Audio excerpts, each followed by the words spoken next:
July 30th, 1975.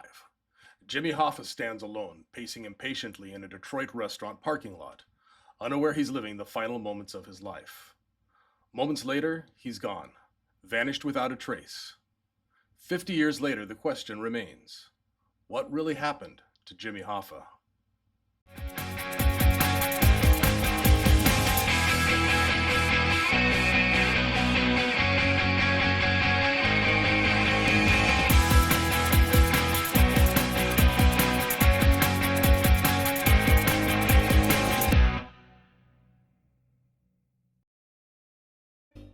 Don't forget to follow us on social media. Just search for The Michael Braa Show on Insta, Facebook, YouTube, or the KC CBS 47 Plus app. Jimmy Hoffa. The very name conjures images of power, controversy, and mystery. Once among America's most influential figures, Hoffa led the mighty Teamsters union at the peak of its strength, shaping labor history with every move he made. Yet today, he's best remembered not for what he accomplished, but for how he vanished. It's now been 50 years since Hoffa stood waiting in a suburban Detroit parking lot, only to disappear into thin air. In the decades since, his story has transformed from headline news to a piece of American mythology, one of our great unsolved mysteries. It's filled with shadowy mobsters, hidden evidence, and countless dead ends. But tonight, we're not retelling the same old tale. Instead, we're diving deeper, revisiting the known facts, exploring compelling new evidence, and separating reality from urban legend. We'll follow the tangled threads of Hoffa's fate, from powerful organized crime connections to recent FBI searches and groundbreaking forensic technologies that might finally shed new light on a cold case that has defied explanation for half a century. And along the way, you'll meet the figures who defined Hoffa's final chapter, trusted friends who may have betrayed him, notorious mob bosses accused of plotting his death, and dedicated investigators who refused to let this case grow cold. We'll scrutinize competing theories, some credible, others wildly speculative, and reveal which ones stand up under today's forensic scrutiny. Finally, we'll turn to the future, examining how new investigative methods, including cutting-edge technologies and artificial intelligence, are reopening avenues long thought closed. Could answers still be buried somewhere, hidden under layers of secrecy and silence? So stay with us tonight as we unpack the truth behind one of America's greatest mysteries. Prepare to enter the shadowy world of power, betrayal, and disappearance. This is the story of Jimmy Hoffa, 50 years gone, yet far from forgotten.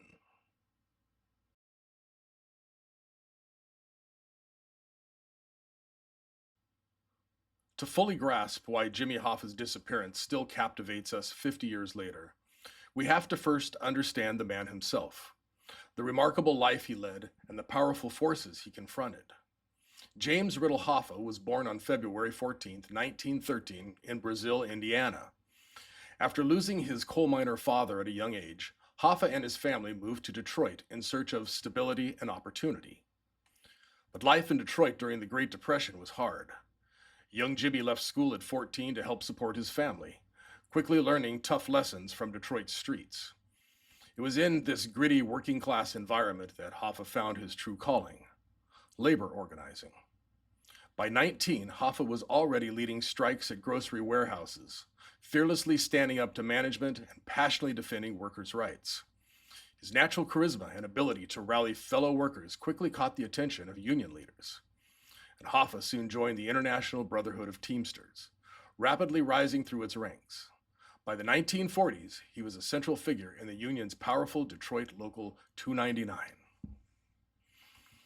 As Hoffa's reputation grew, so did his influence. He gained national recognition as a tough negotiator who could deliver significant victories for working people. Under Hoffa's leadership, the Teamsters became America's largest and most powerful union, peaking at over 2 million members. In 1964, he negotiated the landmark National Master Freight Agreement, the first national trucking contract, earning fierce loyalty from union members who credited him with dramatically improving their lives. But Hoffa's rise wasn't without controversy. From early on, he was shadowed by persistent allegations of corruption and organized crime connections. As the Teamsters' power grew, mob bosses recognized the union's enormous financial potential. Pension funds meant for workers' retirements became lucrative targets for mafia investments. Hoffa, who never denied his connections to mob figures, insisted he had done nothing wrong, but the persistent accusations eventually caught up to him. In 1964, Hoffa faced two major trials and was convicted on charges including jury tampering, fraud, and bribery. He entered federal prison in 1967, sentenced to 13 years. But remarkably, even behind bars, Hoffa refused to relinquish control. He ran the union through loyal proxies until 1971, when President Richard Nixon commuted Hoffa's sentence under controversial conditions. Hoffa could leave prison, but he had to refrain from all union activity until 1980. Hoffa reluctantly accepted, returning home determined to fight this condition and reclaim his place atop the union. By 1975, Hoffa was actively maneuvering for his comeback. The landscape had changed dramatically. In his absence, the union had come under the control of his hand-picked successor, Frank Fitzsimmons, who had grown too cozy with organized crime interest. Hoffa openly accused Fitzsimmons of selling out the union and made no secret of his intentions to clean house and to reestablish control over the union's pension funds, something mafia leaders were unwilling to allow. It's here, at this crossroad of power and betrayal, where the stage was set for Hoffa's ultimate disappearance. On July 30th, 1975, believing that he was attending a peacemaking meeting with mobster linked associates Tony Giacoloni and Tony Provenzano, Hoffa drove to the Makis Red Fox restaurant in suburban Detroit. He arrived at approximately 2 in the afternoon, parked his car, and began waiting. Hoffa had every reason to trust this meeting. After all, Provenzano and Giacoloni were longtime associates, and despite conflicts, Hoffa believed the mob needed him back in power. He had no idea that he'd walked into a carefully laid trap. A trap orchestrated by powerful mafia figures who had decided Hoffa's return posed too great a risk. As the minutes ticked by, witnesses saw Hoffa pacing, visibly annoyed at being stood up. And at roughly 2:45 p.m., he was last seen willingly entering the back seat of a large maroon sedan. Moments later, Jimmy Hoffa vanished into history. To this day, Hoffa's disappearance symbolizes the dangerous intersection of union power, political intrigue, and organized crime influence in American life. The stakes were immense, the motives clear, and the victim one of America's most powerful and complicated public figures. The stage was now set for one of the most intensive investigations and enduring mysteries in our nation's history.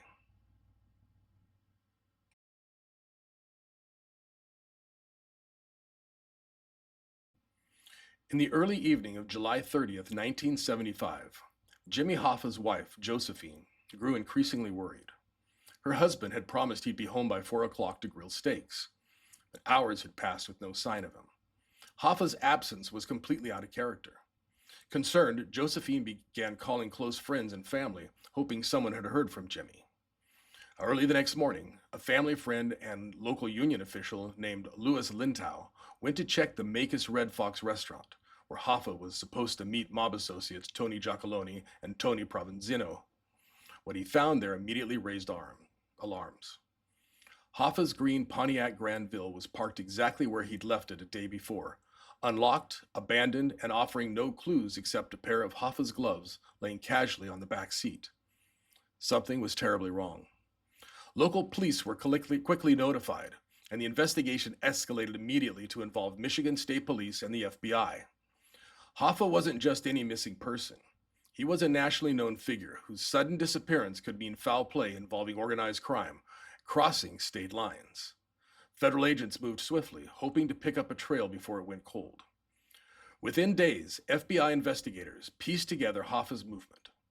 Witnesses clearly remembered seeing him waiting impatiently at the restaurant parking lot. A few even spoke briefly with Hoffa, who seemed irritated but not alarmed. Crucially, a truck driver later reported seeing Hoffa voluntarily entering the backseat of a large maroon sedan around 2:45 p.m., suggesting he trusted whoever was inside. As FBI investigators pushed forward, They quickly zeroed in on three figures: Tony Giacalone, the feared Detroit Mafia enforcer; Tony Provenzano, a powerful New Jersey Teamster official with known mob ties; and Charles "Chucky" O'Brien. Hoffa's longtime protege and close family friend, Giacalone, and Provenzano had plausible alibis. Provenzano was confirmed in New Jersey, while Giacalone was under FBI surveillance elsewhere in Detroit at the exact time Hoffa vanished. But Chucky O'Brien became a central figure almost immediately. Investigators discovered O'Brien had borrowed a 1975 Mercury Marquis sedan belonging to Giacalone's son, supposedly to deliver fish to a friend's house. FBI forensic experts examined the vehicle thoroughly. Police dogs trained to detect scents indicated Hoffa had indeed been inside this car. Weeks later, lab analysts made a crucial discovery. A single hair strand from the back seat conclusively matched Hoffa's DNA. This finding cemented the FBI's suspicion that Hoffa had willingly entered that car, possibly lured by someone he knew and trusted. The implications were chilling. It appeared that Hoffa had been the victim of a well-planned, mafia-orchestrated abduction. But this was only the beginning of a sprawling investigation, one that would uncover troubling mafia connections, hidden alliances, and a stunning wall of silence from the criminal underworld. What really happened after Hoffa climbed into that car? The FBI would soon discover just how difficult and how dangerous that question would become.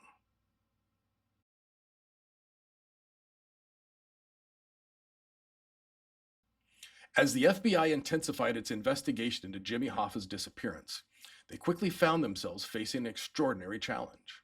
Hoffa wasn't just another missing person. He was a man whose influence and enemies stretched from union halls to the hidden world of organized crime.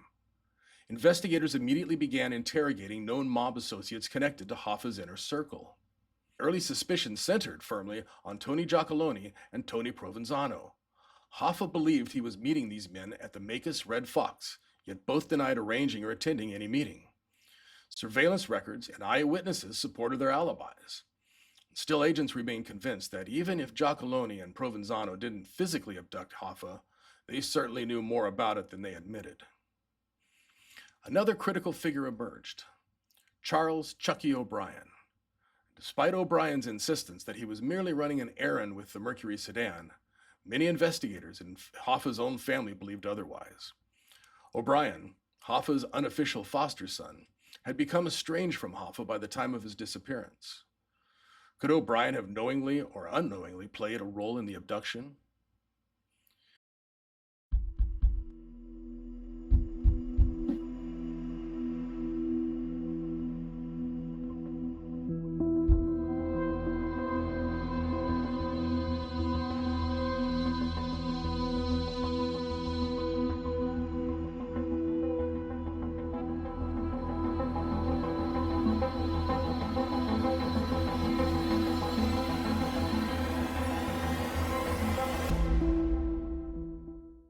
The FBI soon compiled a list of more than a dozen key suspects, most deeply connected with organized crime families from Detroit, New Jersey, and Pennsylvania.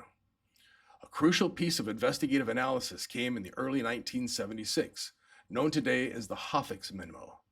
This detailed FBI report laid out what investigators believed had happened. Hoffa was murdered on orders from powerful mafia bosses who saw his comeback as a direct threat to their financial control of the union's massive pension fund. Chief among the FBI's suspects was Russell Bifolina, a powerful mob leader in Pennsylvania, believed to have given the direct order. Another subject, Salvador "Sally Bugs" Brithgoya, Provenzano's trusted enforcer, became a likely candidate for the actual trigger man. Yet frustratingly, investigators faced a virtually impenetrable barrier of silence. Suspects either refused to speak or invoked their Fifth Amendment rights before grand juries, and critical witnesses vanished, went silent, or died under suspicious circumstances. Throughout the following years, FBI agents tracked countless tips and rumors. Rumors emerged about Hoffa's final resting place, from New Jersey landfill to the concrete foundations of Giants Stadium. Each lead was painstakingly pursued and eventually disproven. Despite massive searches, exhaustive interviews, Wiretaps, informants, and surveillance. No concrete physical evidence beyond Hoffa's hair and his scent were ever found. By the late 1970s, the Hoffa investigation had become synonymous with frustration and dead ends. Investigators privately admitted they knew who was likely responsible, but without a body or eyewitness willing to break the mafia's infamous code of silence, prosecution was impossible. Still, despite the setbacks, the Hoffa case remained officially open. For decades, the FBI teams continued to chase leads, knowing that somewhere, hidden beneath the layers of secrecy and fear, lay the truth about Jimmy Hoffa's final moments. Trust. It's hard to get and easy to lose. When the risk of loss is great and people are hurting, who do you trust? How about the people trusted by the biggest names in business, agriculture, and government? Atlanta's Private Investigations, building trust one case at a time. I'm Michael, founder of Atlanta's Private Investigations. Let's talk. When you need help, your answers are here. What if the world believed your story, but the evidence proved you were lying? Frank, the Irishman Sheeran, claimed he killed Jimmy Hoffa. A best-selling book backed him on that fact. A Hollywood film made him famous. But here's the kicker. Forensic test says he made it all up. Welcome to Kara's Corner, and we're here to separate truth from legend, especially when it comes to one of America's greatest unsolved mysteries. Tonight, we're digging into the most infamous confessions in the Jimmy Hoffa case and why the FBI doesn't buy a single word of it. In 2004, a former mob hitman named Frank Sheeran made headlines when he told author Charles Brandt, "I killed Jimmy Hoffa." Sheeran's confession became the centerpiece of the book, I Heard You Paint Houses, a mafia euphemism for murder. He said he picked Hoffa up in Detroit, drove him to an empty house, and shot him twice in the back of the head. He even claimed that he stood over the body as it bled onto the floor. The story exploded. In 2019, Martin Scorsese turned it into The Irishman, starring Robert De Niro and Sheeran and Al Pacino as Hoffa. Millions of people suddenly believed Sheeran was the man who ended one of the most powerful figures in American labor history. But here's where things start to fall apart. The FBI actually went and tested the house. Investigators pulled up floorboards, sprayed luminol, and found traces of blood. Promising, right? But when they tested it, it wasn't Hoffa's. Not even close. On top of that, Sheeran's timeline doesn't match what witnesses reported, and he puts himself in a car that Hoffa wasn't seen entering. Former FBI agents who spent decades chasing leads publicly called Sheeran's confession nonsense, not credible, and Hollywood fiction. So why do people still believe him? Because the story feels right. He was close to Hoffa. He had mob ties. And when a dying old man spills secrets, we want to believe it's the truth. But here's the hard fact. Just because a confession is dramatic doesn't make it real. Frank Sheeran told the world he pulled the trigger. The science told us he didn't. In the end, The Irishman gave us a cinematic ending to a story with no real one. But the truth, still buried. I'm Kara, and this has been Kara's Corner. Thank you guys for watching, and I'll see you next time.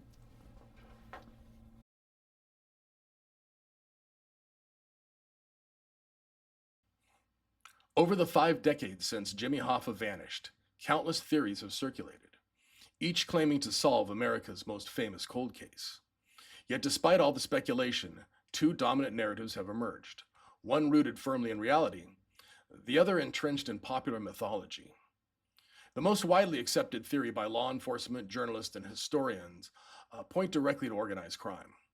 According to this scenario, Hoffa's attempt to retake control of the Teamsters union threatened to powerful mob interests. Hoffa's ambition to reclaim the union presidency risked exposing the mafia and their controlled mafia pension fund schemes worth millions. Simply put, Hoffa had become too dangerous to live. FBI investigators have consistently identified Russell Bufalino, a notorious Pennsylvania mob boss, as the likely figure who authorized Hoffa's murder. Bufalino's extensive criminal network was closely tied to Hoffa's adversaries within the union. Experts believe Bufalino gave the green light, while Jersey mobster Tony Provenzano provided trusted men to execute the plan. Provenzano's brutal enforcer, Salvador Salibugs Brigulio, is widely suspected of having pulled the trigger himself. But if the Mafia killed Hoffa, what became of his body? And here the theories diverge. Some experts firmly believe Hoffa was quickly cremated in a mob-controlled facility near Detroit, erasing all the physical evidence. Others maintain his remains were buried in secrecy, fueling decades of sensational rumors. This leads us to the second category, the infamous urban legends. Most famously, people have speculated Hoffa's body was buried beneath the end zone of Giant Stadium in New Jersey, a myth so pervasive it earned a part of American folklore.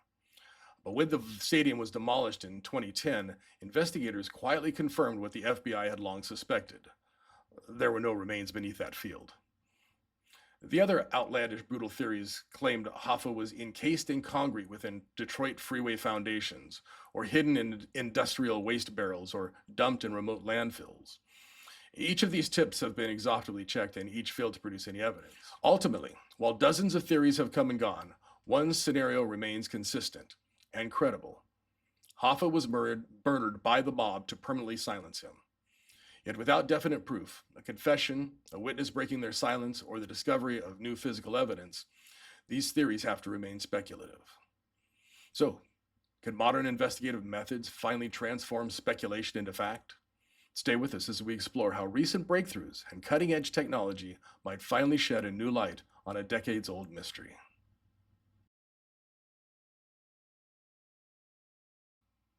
In recent years, advances in forensic science and investigative technology have sparked new hope in the Jimmy Hoffa case. Despite decades of dead ends, modern techniques offer fresh possibilities to uncover evidence once thought impossible to find. One critical breakthrough came in 2001, when the FBI confirmed through DNA testing that a strand of Hoffa's hair was found in the backseat of the Mercury sedan borrowed by Chucky O'Brien. This solidified earlier suspicions that Hoffa had indeed been inside that car on his final day. But while it was a vital piece of the puzzle, it still didn't answer the ultimate question. Where did Hoffa go from there? In 2004, following claims by mob Frank hitman, the Irishman Sheeran, investigators turned their attention to a home in northwest Detroit.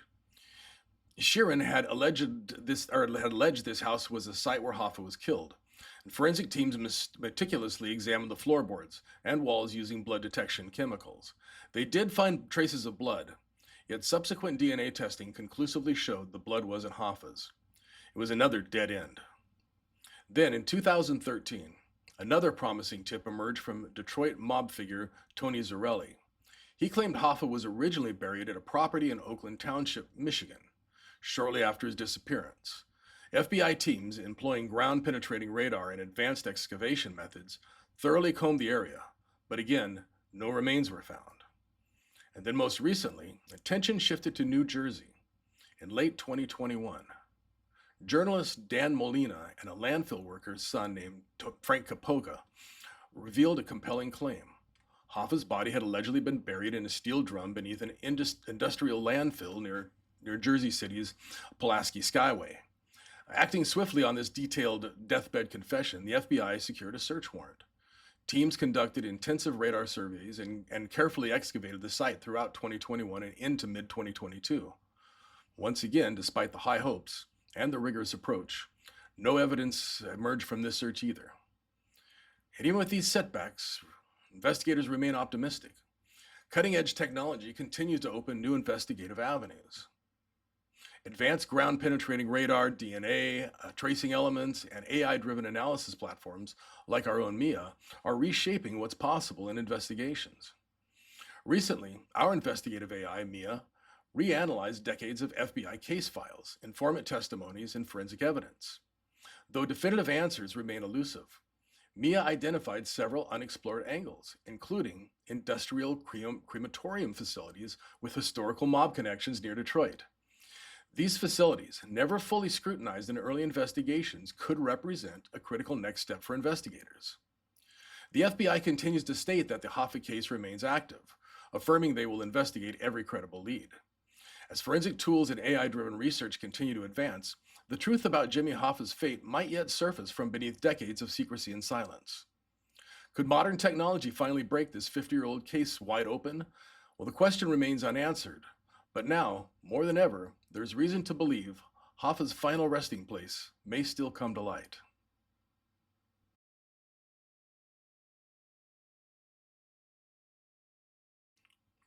"50 years have passed since Jimmy Hoffa stood impatiently waiting at that Detroit restaurant, never to be seen again. Yet even after decades of intensive investigations, countless searches, and unprecedented forensic evidence, one unsettling truth remains. No one has ever been charged with his disappearance, and his body has never been found. Jimmy Hoffa's story is more than a cold case. It's become a powerful symbol of the uneasy relationship between labor unions, political power, and organized crime in America. His vanishing underscores just how deeply secrecy, fear, and corruption can reach, and how effectively justice can be thwarted, even in plain sight.